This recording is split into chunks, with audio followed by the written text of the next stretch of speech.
think it's only appropriate if we begin with a moment of silence for all of the dead in the Middle East and also in other wars around the world that our government and others are engaged in. So if you would please, just a minute, a moment of silence.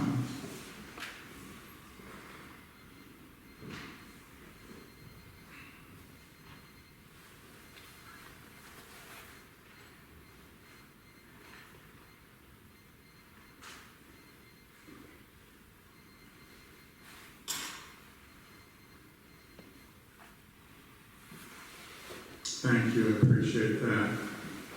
And now we need a moment of noise. No more war, ceasefire now. No more war, ceasefire now. No more war, ceasefire now. No more war, ceasefire now. When I heard about the horrible attack by Hamas on Israel on October 7th, one phrase came to me, and a few friends of mine didn't particularly like it. But it recalled for me the brilliant 1951 poem entitled Harlem by Langston Hughes. It's a very short poem, and it's considered to be one of the most influential poems of, I don't know, American poetry. What happens to a dream deferred? Does it dry up like a raisin in the sun? Or fester like a sore and then run? Does it stink like rotten meat? Or crust and sugar over like a syrupy sweet? Maybe it just sags like a heavy load. Or does it explode? And that last line was what I thought of immediately. Which is not to excuse anything that Hamas has done. But you cannot expect the Palestinian people to have superhuman patience that no other nationality is expected to have superhuman patience with endless occupation and oppression. Which again, does not excuse anything Hamas did, and most Palestinians don't even feel like they're represented by Hamas, understandably. Our empathy must go out to all the victims, and that's why I asked for a non-specific moment of silence. But 1,400 Israelis dead, and over 4,200 Palestinians dead is just unacceptable. And you know, our empathy cannot be constrained by race or religion or nationality. I can't accept that as a human family, our empathy can be so easily constrained or manipulated.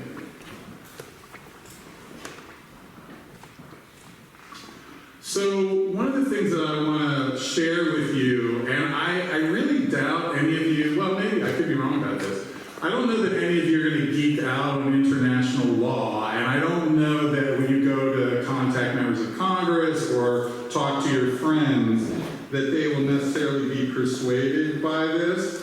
But I think it's important to understand the realities of international law, and that might help give us confidence in asserting our demands. I would commend to you a recent article by Professor Tom Dannenbaum. He's from the Fletcher School at Tufts University. This was on the website Just Security. And what he points out is something I knew, but I had to get reminded of this, that multiple war crimes or crimes against humanity are being committed, have been committed by both Hamas and Israel. And these would all be covered by the International Criminal Court should the ICC decide it wanted to pursue a case against Hamas or against Israel. Now, of course, the United States does not belong to the International Court because we don't want people like George Bush and Cheney and friends to be in jail. We don't want any accountability for U.S. war making. But the International Criminal Court, if it is used properly, is a powerful tool against international anarchy, to say that humanitarian law matters, to say that there is no right of vengeance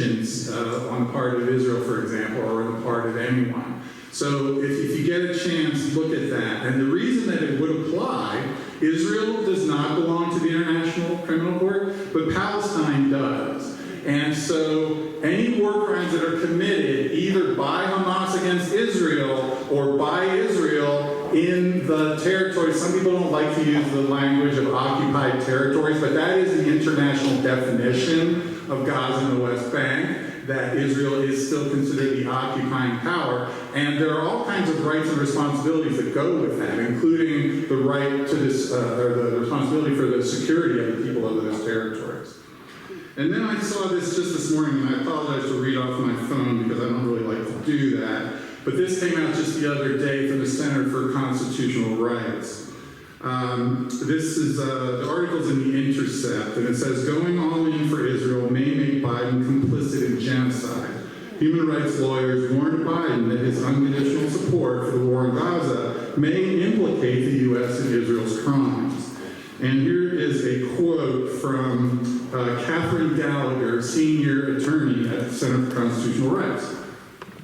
Israel's mass bombings and denial of food, water, and electricity are calculated to destroy the Palestinian population in Gaza. U.S. officials can be held responsible for their failure to prevent Israel's unfolding genocide, as well as for their complicity by encouraging it and materially supporting it. We recognize that we make serious charges in this document, but they are not unfounded. There is a credible basis for these claims. So again, I would commend you, if you are interested in understanding the very simple concepts of international law and how they could be applied to this conflict, check out Professor Tannenbaum, that was in Just Security, or just Google Center for Constitutional Rights letter to the Biden administration. Now, also just yesterday, the White House has put together and sent to Congress an unprecedented request for supplemental funding, $106 billion. Now, this is a real Christmas tree, as they call it in Washington, which is you put everything on the Christmas tree so that it's hard for members of Congress to vote against it. I don't expect this bill will be taken up by Congress. They may split it up, there may be compromises. You know, the dysfunction in Washington is so terrible, the House can't even get its act together to even meet and conduct business. Of course, they need to. There may be continuing resolutions, there may be appropriations bills, I don't know, we'll get to that later. So you should take this with a grain of salt. So they put together this $106 billion request, and I read through it yesterday, and it's just mind-numbing. If you have 20, 25 minutes and are having a hard time falling asleep, just Google the supplemental request and you can look through it. So of this $106 billion, which again, is probably never going to see the light of day, but it might get carved up into several bills, so it might get voted on. An unprecedented $14.4 billion in military aid for Israel. Now, it's mostly described as defensive weapons, but to me, it just sends a terrible signal. Go ahead and conduct an illegal siege of Gaza and we'll send you more weapons. And that's all of our tax dollars, of course, that funds that.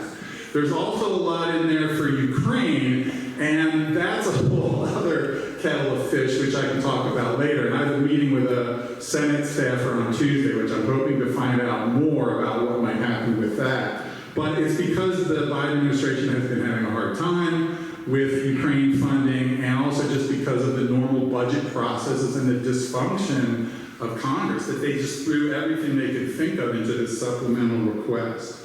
There's also some refugee aid in there, which is good, including for Gazans, disaster relief here in the United States, wildfires, etc., floods, border security and enforcement, and they're trying to maybe get some Republican votes, and there's also various Department of Defense and State Department funding. So again, I don't expect that this is all going to get voted on, and maybe none of it will, but some of it probably will, and we'll certainly keep you informed. Now, I thought it would be important, and in case you haven't heard this, there's a fair amount of dissent, both within the Biden White House and within the administration and within the State Department, I think even the Pentagon, about Biden and the U.S. response being full-throated in support of Israel. So a veteran State Department official by the name of Josh Paul resigned just this week, and this is what he said. I know this is an unpopular opinion and too soon, but maybe the best thing for Israel right now is not security assistance in the sort of volume that makes them think they can afford to just ignore the Palestinian question and hope that, cordoned off, it will go away. Or to put it another way, if we weren't giving them billions a year for decades, is it more or less likely they would have found it in their interest for the Oslo process to work and we wouldn't be where we are today? So, you think everyone in Washington is just crooks and thieves and liars, and that's mostly true. But there are good people who work in the government and are aghast at the one-sided response to supporting Israel.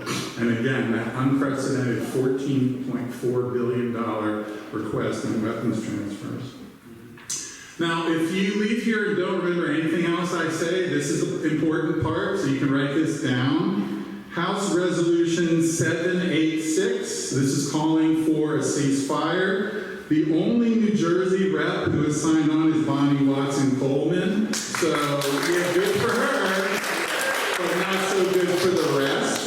So if you live in her district, please thank her and ask her to do what she can to bring some of her colleagues. If you don't live in her district, then you have work to do. You need to call them, email them, show up at their office, protest, whatever it is. Again, House Resolution 786, Cori Bush and Rashida Tlaib were the original co-sponsors. I think there's about 17 co-sponsors right now. On the Senate side, there's a letter that was put together by John Ossoff, the senator from Georgia, that calls for humanitarian aid, but it doesn't call for a ceasefire. There are 38 signers on that, including Cory Booker, and Cory Booker holds himself out as Mr. Peace in the Middle East guy. So I would say, Cory, okay, it's good that you signed this letter saying that you want to increase humanitarian aid, but how is the humanitarian aid supposed to get in there if there isn't a ceasefire? That just means you're risking the aid workers, and of course, over 19 or 20 members of the UN agency in Gaza have been killed already by the strike. I did see this morning the southern crossing in Egypt was open for 20 trucks to come in with fuel and water and medicine, but that's a drop in the bucket compared to what the people of Gaza need. So again, Resolution 786, you want your House member to sign on to that, and in the Senate, I don't know if there's any point in bothering with Gold Bars Menendez at this point. I mean, he should just be in jail as far as I can understand it. But Cory Booker is important. He talks about the Abrahamic Accords. I think he talks about learning Yiddish and whatever, because he really wants to be engaged in peacemaking in the Middle East. So Cory Booker needs to hear from you. Thank you for signing on to the letter on humanitarian aid, but what about a ceasefire? Why aren't you talking about a ceasefire? In my email this week, someone who I respect very much but haven't heard from for a long time is a man named Mubarak Awad. Does that name ring a bell to anybody? Mubarak Awad? Well, there's a reason you haven't heard of him. He is a Palestinian advocate of nonviolence, and he was so effective at bringing Israelis and Palestinians together that Israel deported him in 1988, and he's never been allowed back in the country. He still has relatives, and there is a vibrant nonviolent movement in Palestine. And this is what he sent out this week: 7 nonviolent acts. For Palestinians, stop the killing of Israelis, welcome Israelis as neighbors and recognize their history, keep struggling for equal rights. Work to end apartheid with Israelis, even if you don't fully agree on all politics. And for heaven's sake, choose our leaders through regular elections. For Israelis, stop killing Palestinians, end the siege of Gaza, reverse the land grabs in the West Bank and Jerusalem, which breed hopelessness and outrage. End apartheid and stop seeking Jewish supremacy. Support a right of Palestinian return and reparations. Stop the pogroms and threats to the Al-Aqsa Mosque.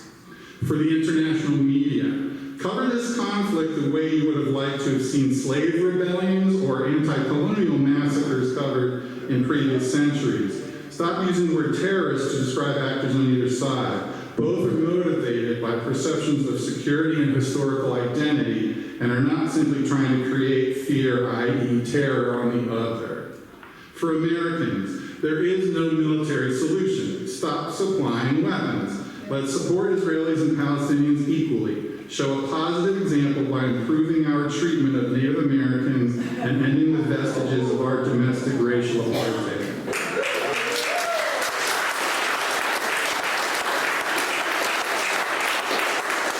For the international community, the two-state solution, unfortunately, is no longer an option. Support solutions that provide rights to all peoples in the region. Keeping Gaza as an open-air prison is criminal. Therefore, have it declared as such by international and political bodies. Provide humanitarian aid and denounce apartheid. Work for justice and equality. Humanitarian aid organizations. Urgent humanitarian action is needed, including the establishment of a humanitarian corridor, both within and outside of Gaza, for the safe movement of people and delivery of essential supplies.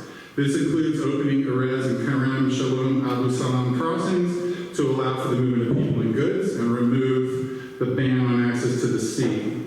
Soldiers and armed actors, don't cut another's life short. Don't cut your life short. Don't seek revenge. I applaud Israelis who are refusing military service to engage in a senseless attack on Gaza. Arms are for hugging, not for harming others. We can do this.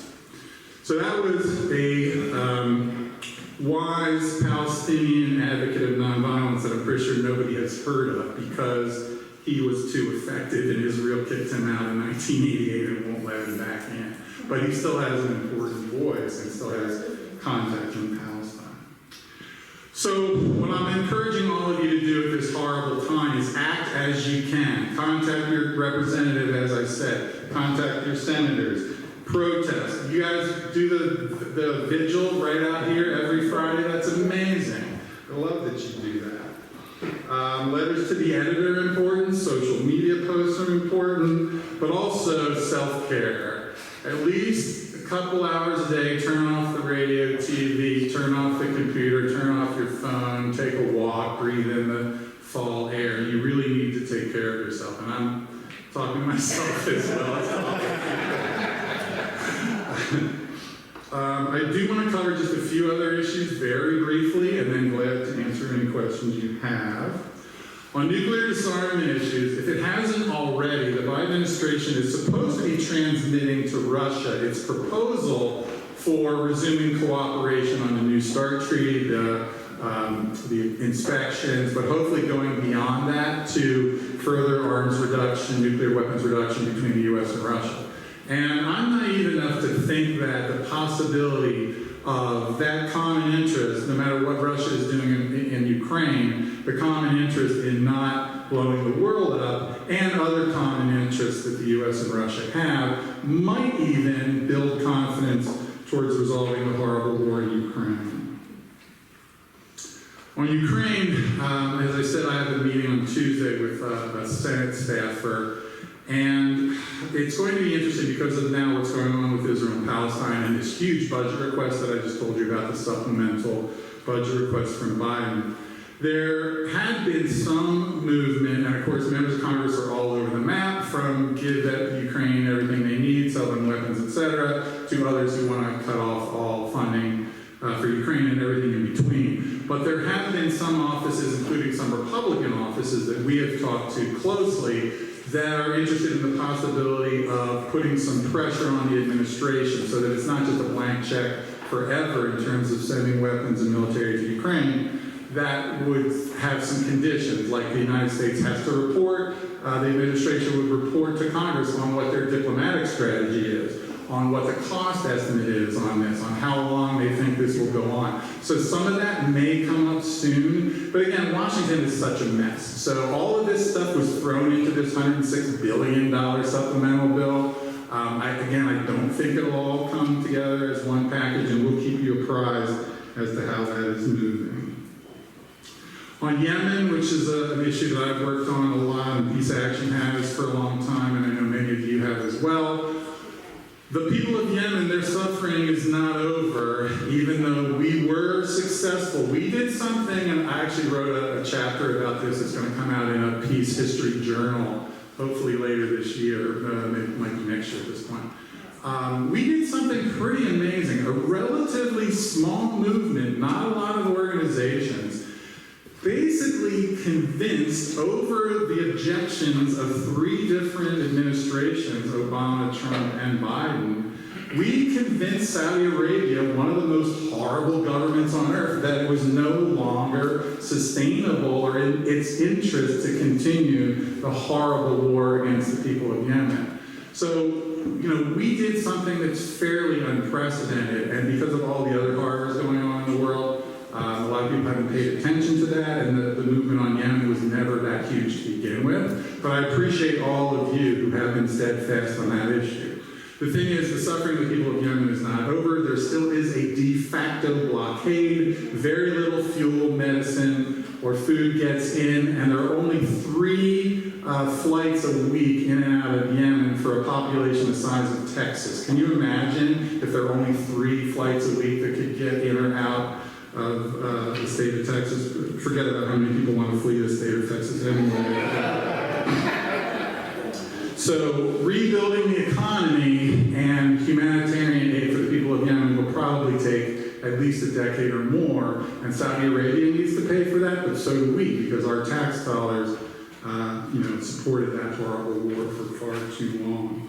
On Afghanistan, some of you have maybe followed the issue about unfreezing the assets. Even though it's the Taliban, there are ways to do it so that the Taliban wouldn't just seize all the money. And it's not just that humanitarian aid is not enough for the people of Afghanistan. They need to be able to rebuild the economy, and especially in the wake of this recent horrible earthquake. So the United States needs to release those assets to the people of Afghanistan. On the Pentagon budget, it's out of control. I couldn't even tell you what the newest number is, but it's over $1 trillion a year when you look at the whole national security budget, which I would call the global insecurity budget, because that's what it does. Our tax dollars support global insecurity with our weapon sales and bases all over. So Congress, we just don't know if and when they're going to get their act together. They may actually finalize the budget bills. We may have some opportunity to cut some of the programs. One of the worst programs now that has, these programs, these military programs are like Dracula. 1983, I was an intern in Washington working for kind of a small policy group. And one of the first issues I was working on at the time was submarine-launched cruise missiles and other cruise missiles that can carry nuclear weapons. Well, we thought we had killed that program, but all of a sudden it comes back the last couple of years. And right now, they want to base these submarine-launched cruise missiles, which can carry either a conventional weapon or a nuclear weapon, at the naval base in San Diego.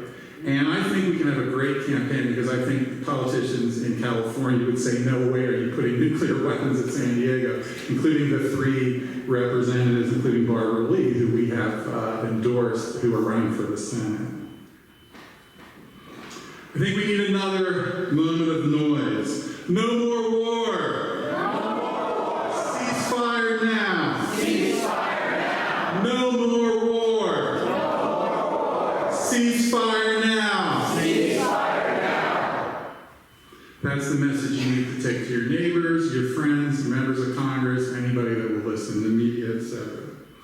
So at times like this, when it seems so difficult, I like to turn my thinking around.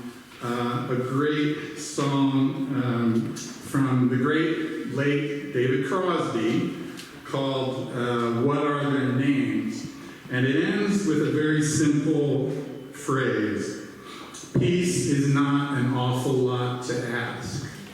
And I firmly believe that peace should be the norm. We're not the weirdos asking for peace, right? Peace should be the norm.